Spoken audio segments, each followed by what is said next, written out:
It is the fate of almost all religions to become, so to say, denatured. As they spread and develop, they gradually recede from their original spirit, and their more popular and spurious elements come to the fore. Their less severe and essential features, those furthest removed from the metaphysical plane. While hardly any of the major historical religions have escaped this destiny, it would seem that it is particularly true of Buddhism. We need only consider the prevalent notion of the teaching of the Prince of the Sakyas that has been formed not only in the West by those who profess admiration for Buddhism, but also for many centuries past in many strata of the peoples of the East. While someone has lately been able to say there is no other alternative, the world today must choose between the H-bomb and the message of the Buddha, thus identifying that message with the pacifism and humanitarianism.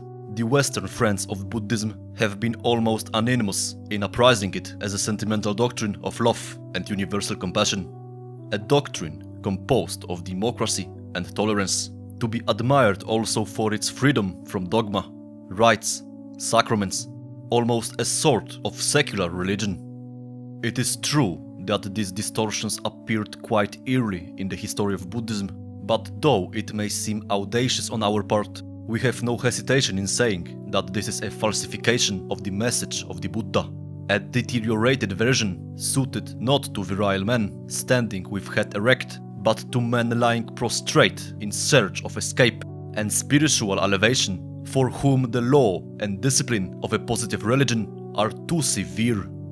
If we accept the interpretations referred to, Buddhism in its real essence would be a system of ethics rather than a religion in the strict meaning of the term. This character, which some historians of religion had stressed in attempt to charge Buddhism with supposed inferiority as compared to theistic and dogmatic religions, is today claimed by others as a merit, their claim being based on a misapprehension of a different but not less serious kind. If Buddhism, taken in its original forms, cannot be called a religion, this depends on the fact that it is not below but above the plane of all that can be legitimately defined as religion, especially theistic religion. The doctrine of awakening and enlightenment, the essential core of Buddhism, has nothing religious about it, because it is preeminently of an initiatic or esoteric character, and as such is accessible only to a few elect. It therefore represents not a broad way, open to all, as in more than one of its aspects, almost in its very name, the Mahāyāna was, but a straight and narrow path reserved for a minority. This is already made clear by the accounts given in the canon of the first moment of the enlightenment of the Buddha. When Prince Siddhartha had the revelation of the truth and of the way, the Dhamma, he resolved not to spread it, believing it to be inaccessible to the masses, to the natures not noble, immersed in saṃsāra. And so, from the way the story is told, it would seem that only through the mythical intercession of certain divinities the Buddha was induced to change his mind and to consent at last to communicate and announce the possibility of the great liberation and the path to be followed to attain it. It is known that in the beginning, the order of the Arya, the noble sons of the son of the Sakyas, was restricted, even if not by extrinsic limits. Thus, for instance, the Buddha objected to the admission of women. And those who like to see in the attitude of the Buddha towards the conception of caste and the exclusiveness of the Brahmanas evidence of an equalitarian and universalistic spirit are much mistaken. They confuse that which lies beneath the differences and limits proper to every sound hierarchy with that which lies above such differentiated structures, as in the case of the really awakened Buddhist and of the initiate in general. The comparison drawn between the awakened one and the flower that rises miraculously from a heap of dung is pretty eloquent on this point, even if it be not edifying to those who indulge in democratic and humanitarian interpretation of Buddhism. Considered in the framework of the Hindu situation of his day, the Buddha was a revolutionist only in so much as he opposed to the fictitious and obsolete dignities corresponding no longer to real qualifications, true dignity to be shown in each case by works and effective superiority. Thus, for instance, he maintained the designation of Brahmana, but opposed the type of the real Brahmana to that of the false one. If in the case of Buddhism one can speak of universalism, this is the universalism of the summits, not the promiscuous one at the base. The reduction of Buddhism to mere moral teachings appears as the height of absurdity to anyone who remembers the canonical parable of the raft. In no spiritual tradition, more than in Buddhism, is the purely instrumental and provisional character of morality, of sila, so strongly stressed. As is known, the whole body of moral rules, with good and evil, Dhamma and Adhamma, was compared by Buddha to a raft that is built for crossing a river, but which it would be ridiculous to drag along when the crossing has once been made. Contrary to the view, whether philosophical or religious, which ascribes to some moral rules an intrinsic autonomous value, the Buddha ascribed to the several attitudes of right conduct that he pointed out a purely instrumental value, the value of means justified only in view of a certain aim, and therefore only sub conditione. But this end, just as the higher grades of Buddhistic asceticism and contemplation, is beyond morality, nor can it be measured by the religious conception of holiness.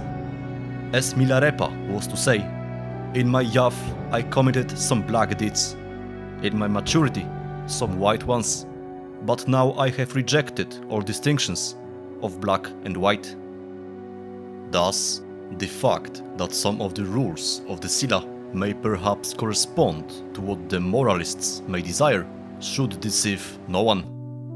The spirit inspiring the action in the two cases differs fundamentally. This holds good also for that which the spiritualists admire so much in Buddhism: the ethics of love, of compassion, of innocuousness. He who follows the path of the awakening cultivates these mental attitudes only as the means for freeing himself from the bonds of ignorance, of the samsaric ego, not out of sentimental altruism. A conception such as the Western one, expressed by the words "God is love," with the consequent absolutization of this sentiment, would be for the authentic Buddhist doctrine an absurdity. Love and compassion are mere details of the opus remotionis, whose aim is a liberation, an enlargement or opening of the soul, which can favor, in some cases, the rapture of the level and the sudden flash of illumination. Thus, not only is the famous series of the four Brahma-Vihara Bhavana or Appamana, which includes love and compassion, technically and practically equivalent to the several states of purely dry intellectual contemplation leading to the same goal, but even in the series of Brahma-Vihara Bhavana, the last stage, Upekkha, is impassibility, the disincarnate neutrality of a soul that has got free from all sentimentality, from both the bonds of the I and the you, and shines as a pure light in an ontological, super-individual essentiality, expressed also in the symbol of the void, Sunna or Sunyata. We are not the only ones who have noted that this notion of the void is not affirmed only by the Mahāyāna, but is found already clearly stated in the canon of early Buddhism. The work proper to Mahāyāna has been rather that of making this notion the object of a paradoxical philosophical elaboration, to which Mahāyāna added a popular soteriological religion which carried the misdirected interpretation of the precept of compassion to a form that, inter alia, leads to a flagrant contradiction in the system of this form of later Buddhism. In fact, on the one hand, the precept of compassion and love for all beings is announced to such a degree that the Mahāyānic Bodhisattva vows that he will not enter nirvana until all living creatures have been redeemed, while, on the other hand, according to the Mahāyāna doctrine of the universal void, all these beings would be not existent, would be so many illusions, mere apparitions of the cosmic dream generated by ignorance. This contradiction and nonsense alone should suggest that to the precept spoken of must be given a meaning that differs widely from the exoteric, literal, and popular one attributed to them. Both the one and the other should be understood on a purely pragmatic plane. Both in some aspects of the Mahāyāna, in which alone the esoteric doctrine of awakening has been replaced by a religion, and in other currents the essential core of Buddhism has been enveloped by philosophical, mythological, and ritualistic gross and superstructures. When considered in relation to them, the so-called Zen Buddhism stands for a return to the origins, a reaction in all respects similar to that of early Buddhism itself to degraded Brahmanism.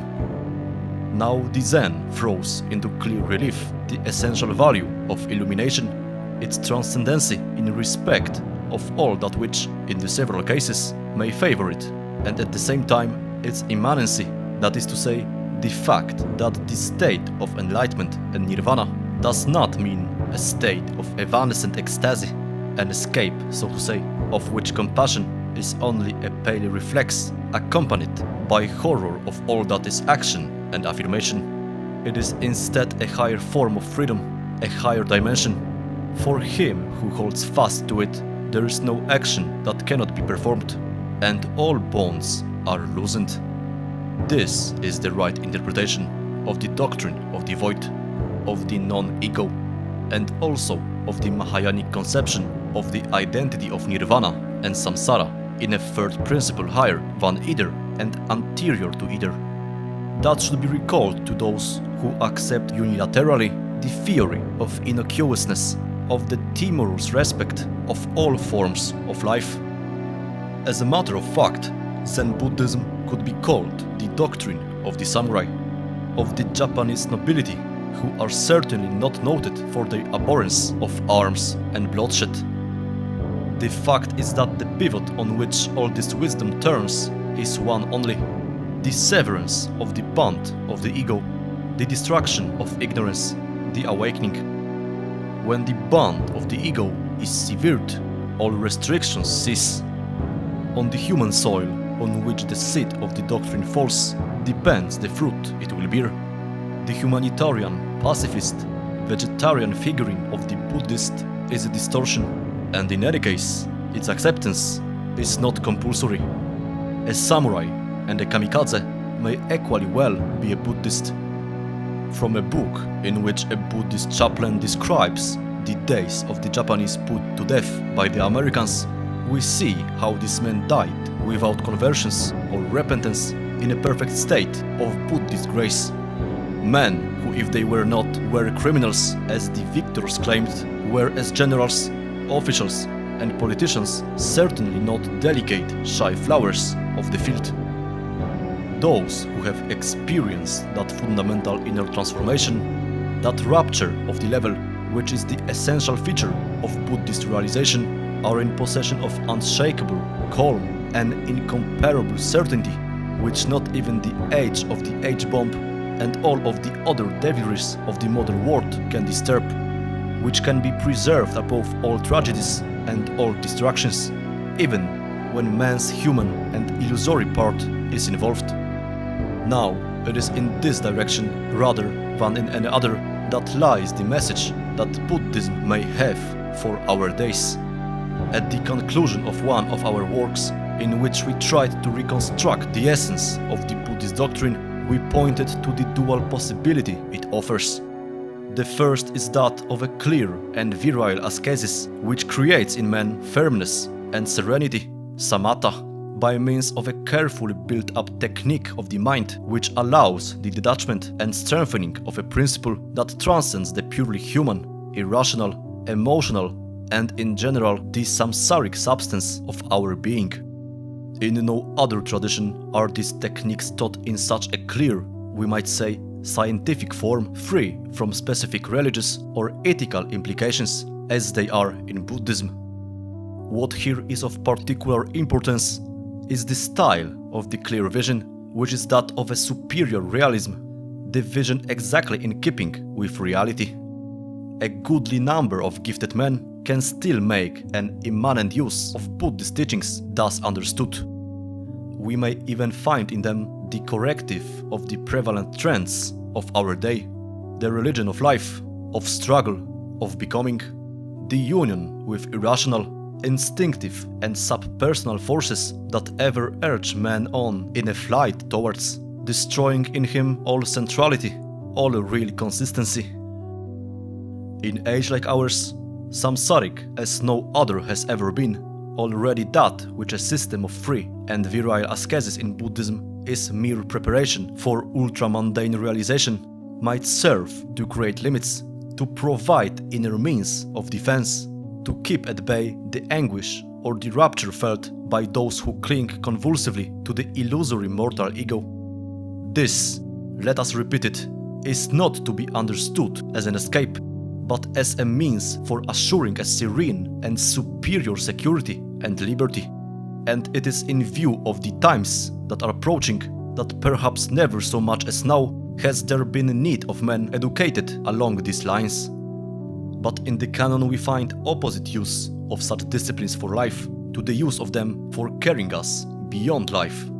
It is here that Buddhism presents itself as the doctrine of awakening, identical with a strict doctrine of initiation, which as such is timeless, akalika, not tied down to historic contingencies, superior to all faiths and all systems of mere devotion. It is not easy for the Westerner to realize what the real purpose of Buddhism is on this level.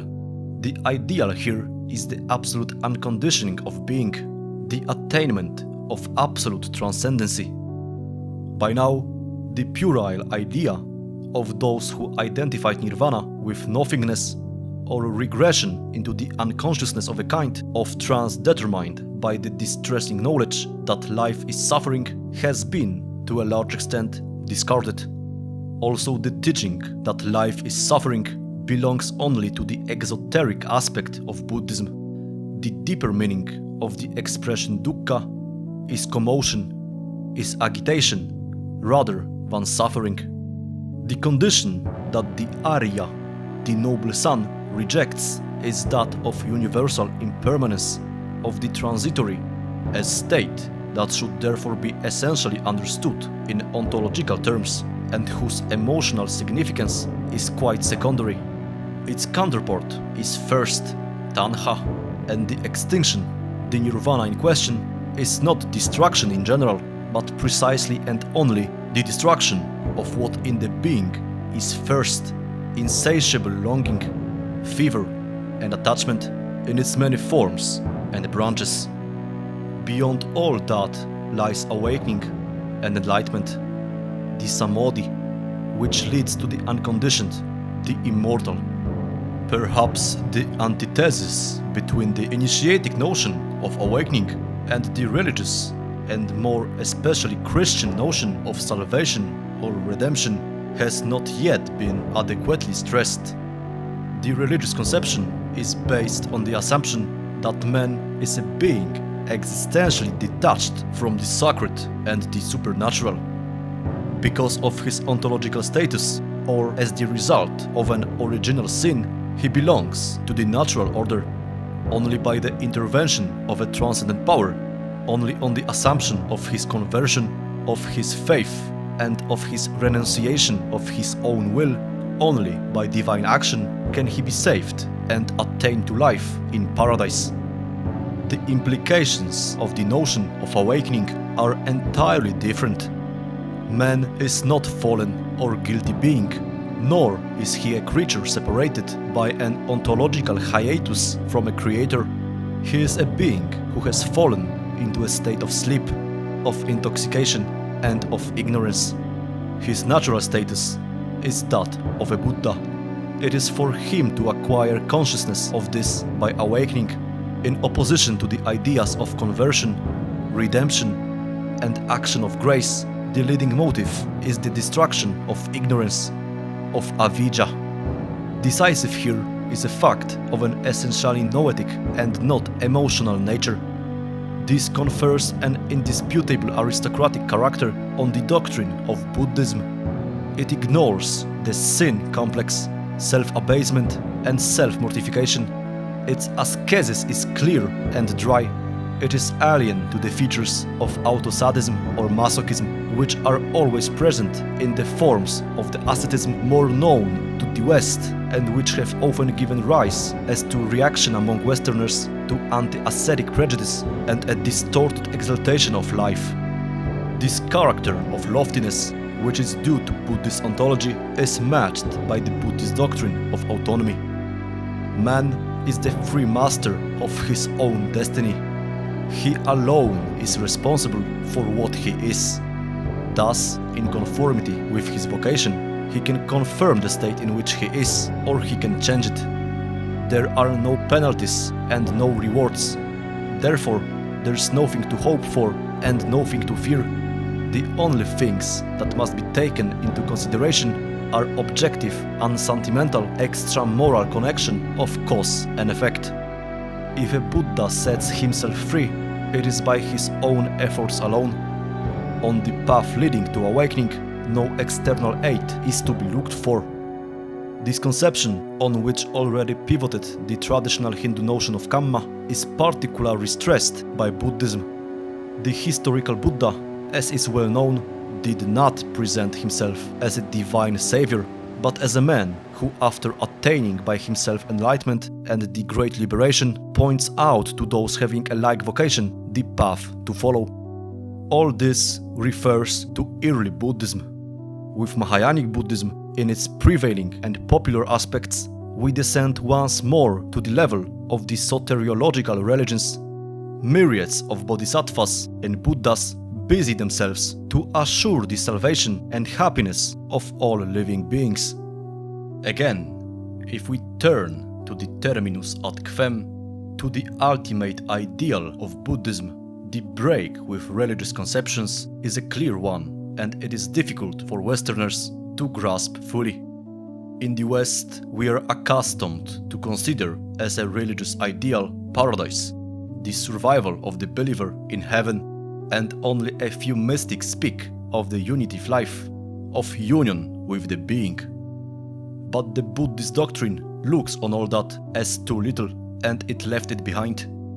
Its horizon is that of the traditional Hindu metaphysics, which consider the divine worlds as themselves belonging to saṃsāra, for which immortality does not consist in the perpetuation of individuality, but in the realization of the unconditioned, nor the being here is the supreme point that beyond which nothing other is conceivable. The being is matched by the non-being, and the unconditioned is that which is superior and anterior to both. In a well-known sequence, the Buddha rejects and condemns one by one all the identifications. Identification with the body, with the elements, with the ego, with the cosmos, with the divine hierarchies, even with the God of being, that is to say, with the Brahma.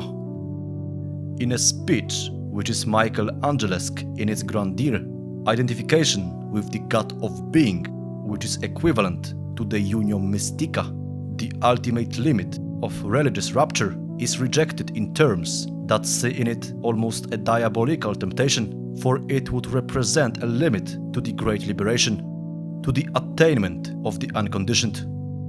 He who has a knowledge of these dimensions of the Buddhistic experience, dimensions that appear clearly in the canonical texts, what can he think of those who consider that Buddhism is not even a religion, but a system of sickly sentimental, secular morality consisting of humanitarianism and indiscriminate love? The pale evanescent wisdom of one who has recognized that the world is suffering. Undoubtedly, the metaphysical dimensions of Buddhism just referred to can only be grasped, let alone achieved, by very few. But the ultimate background of the whole system is indeed that. The canonical saying is known: all the waters of the ocean have but one flavor, that of salt.